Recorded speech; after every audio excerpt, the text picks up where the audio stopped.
Ayan, magandang lalaki pa din po ako. Joke lang. Magandang araw po sa inyong lahat mga kalakbay. Ako pong inyong makakasama ngayon para sa araw na ito, no? Ang inyong paglalakbay, ang inyong kalakbay sa pagninilay. Ngayon po ay Miyerkules at ang ating pong pagninilayan ay mula po kay San Marcos, chapter 7, verses 14 to 23. Ang gamit po nating Bible ay ito pong New Testament, Pinoy Version, Catholic Edition.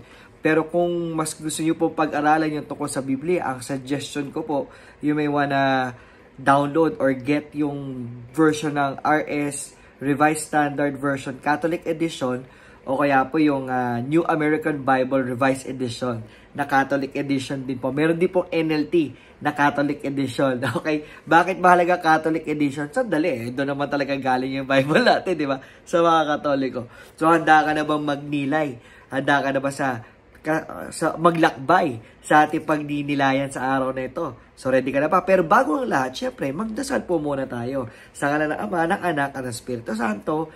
Amen. Lord, pinapanalangin namin na kami po'y gabayan ninyo. Naway maramdaman po namin ang inyong presensya. Makuha po namin ang inyong mensahe na gusto niyo po naming marinig. At hindi lang yun, Panginoon, maibahagi din namin itong mensahe ito sa mga taong makakasalamuhan namin.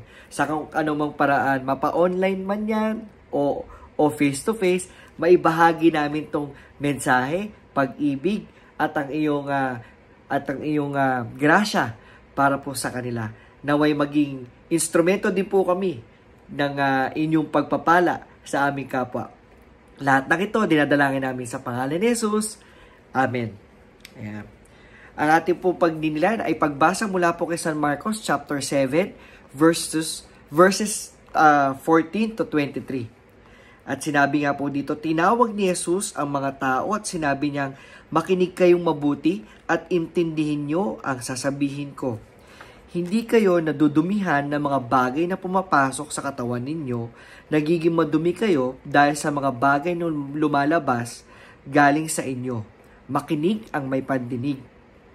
Iniwan ni Jesus at ng mga disciples ang mga tao at pumasok sa loob ng bahay. Tinanong siya doon ng mga disciples kung anong ibig sabihin ng parable na sinabi niya sa mga tao. Sabi ni Jesus, di nyo pa din ba ako naiintindihan? Ganito yon.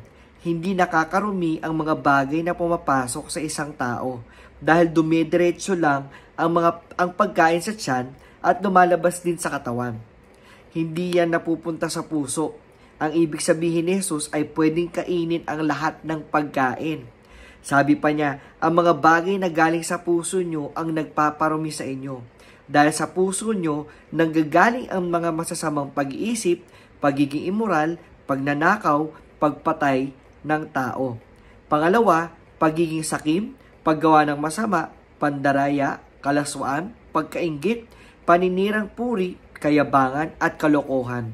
Lahat ng mga masasamang bagay na ito ay galing sa puso at nakakarumi sa tao. Ayan, kung meron po kayong pagninilay patungkol po sa ating pagbasa sa araw na ito, pwede po kayong mag-comment, pwede yun din po i-share itong video ngayon nang sa ganun meron din po tayong mabless na ibang tao. So balikan natin, napakadami pwede pagnilayan dito. Pero alam nyo po, ang gusto ko lang tuunan napansin, yung usapang puso at isip.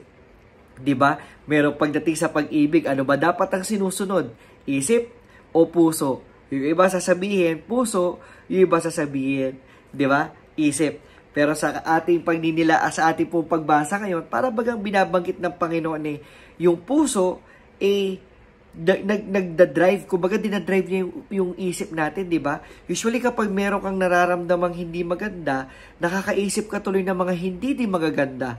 Kumbaga parang nakakaramdam ka ng inggit, kunwari na lang, di ba? Nakadaan ka sa isang may malaking bahay, may mga gagarang sasakyan. Nalala ko noon parang nag-joke lang din naman kami. Meron kaming pinasok na village, pagpasok namin ng village, parang tinalo niya lahat. Kasi ang nakapark sa kanya, helicopter. Ganun kalupit. Pero nung naglolokohan kami, sabi namin, siguro nakatira dyan, politiko, o kaya siguro nakatira dyan, drug dealer, o kaya drug pusher. Di ba? Although it may sound like a joke, pero alam nyo mga kapatid, usually ganun eh. Na, yung nararamdaman mo kasi pwedeng naiinggit, pwedeng, di ba, naiinggit, parang bakit siya, bakit ganun. Tapos yung isip, nadadrive din. Pero may mga pagkakataon na iisip din natin, dinadrive yung ating emotion. Kaya ano dapat ang gawin? Ano nga bang dapat sundin? Diba? Kailangan balanse. Hindi pwedeng puro puso lang, hindi rin pwedeng puro isip lang. Pero kadalasan kung minsan, yung ating nasa puso, diba? Kapag may galit, kapag may inis, na ilalabas. Nang hindi na nag-iisip. Diba? Kapag naiinis ka sa isang tao, sa isang bagay, o sa isang pangyayari, ako na lang. Guilty po ako dyan, lalong-lalo na kapag nagda-drive. Nako, para ako nagkakaroon ng sinasapian ng ibang driver. Lalo na pag traffic. Nako, yan, sasabi ko, nako, kamote. Kamote naman, kamote na naman. Puro kamote na lang lumabas sa bibig ko.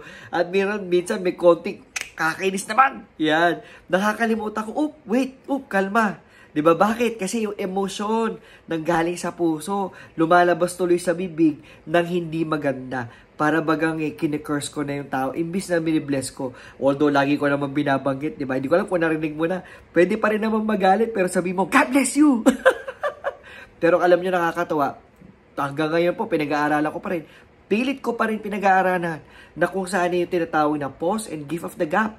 Yun yung regalo, diba? Magagalit, normal naman yun. Diba? Tao ka, normal na magalit, normal na bigla kang may snap. Pero ang pagkakaiba, yung nagmamature po talaga, yung hinto. Sandali. Bago ka mag-react. Diba? Kasi pwedeng, hindi naman mag-react pwedeng rumisponde. Ayan. May mga pagkakataon sa ating ganyan. Mahalaga po. Kumbaga, yung puso, nandyan yung puso, may nangyayari sa yung puso, may nangyayari sa yung damdamin. Pero, dahil nagkaroon ka ng, wait lang, pinagana mo yung utak, di ba? Huminto, nag-pause panandali, pinagana utak, ano nangyari? Imbis na nag-react, nagre-responde. Hindi po ba? In one way or another, mga kapatid, the only way to help us battle, ito po the only way to help us battle, yung mga nangyayari sa ating kalooban, yung kailangan talaga natin ang Panginoong Diyos kasama natin sa araw-araw. Paano natin gagawin yun? Simulan mo sa magandang umaga na kung saan pagkagising sa umaga, si Lord kagad ang kasama. Hindi po ba? Kumbaga pagkagising mo, pagkaunan mo palang ganyan, Lord, salamat! O, di ba? Salamat, Lord, sa umagang ito. Salamat, Lord, sa biyaya ng buhay. Salamat, Lord, at ako ay binigyan mo pa ng pagkakataon magbago. O hindi po ba? Sigurado, naniniwala ko na mas magiging maayos o lighter yung iyong araw. Pero alam mo, may challenge pa rin naman talaga. Alam kung saan yung bugso lang damdamin kung tawagin nga. Pero hindi naman yan overnight. Okay na ako, hindi na ako reactive, responsive na ako. Yep, kung ganun ka, why not? Congrats to you. Pero kung hindi, don't be too hard on yourself. Take one day at a time. And I would like to believe you're getting there. You're getting better each day. Di po ba? Let your heart be filled with God's love. So that when you bring it out or you share, you're sharing His love to the world. Amen? Amen. Come on, let's pray. Lord, in the name of the Father, the Son, the Holy Spirit. Amen. Father in heaven, today, we are asking for your love. Let your love overflow in us, in our lives, in our hearts, so that we may be able to share this love, these blessings to the people that we will encounter, no matter ups and downs that we're gonna face, no matter what challenges, we may choose, with the power of the Holy Spirit, we may choose to respond, not to react, so that whatever comes out of our mouth will always be a blessing to the people we will encounter each day. Oh Lord God, today we pray that we receive your guidance, your Holy Spirit, that we may start this amazing day with your presence. And we're claiming, oh Lord God, this today by your grace and for your glory. In Jesus' name, amen. In the name of the Father, the Son, and the Holy Spirit. Amen. Mga kapatid, I'm gonna do my best to do this on a daily basis. But I am asking for your prayer. Sana po, ma-continuous ko to for the next 21 days para sunod-sunod, di ba? Habit daw. Anyway, thank you very much for watching. And I pray that you were blessed. And I pray that, alam mo yan, ma-share, ma-like para other people will be able to reflect. At sigurado ikaw mismo, may ibang reflection din or pagninilay patukol dito sa ating binasa ngayon. So maraming salamat mga kalakbay. Magkita-kita tayo ulit bukas. God bless. Bye!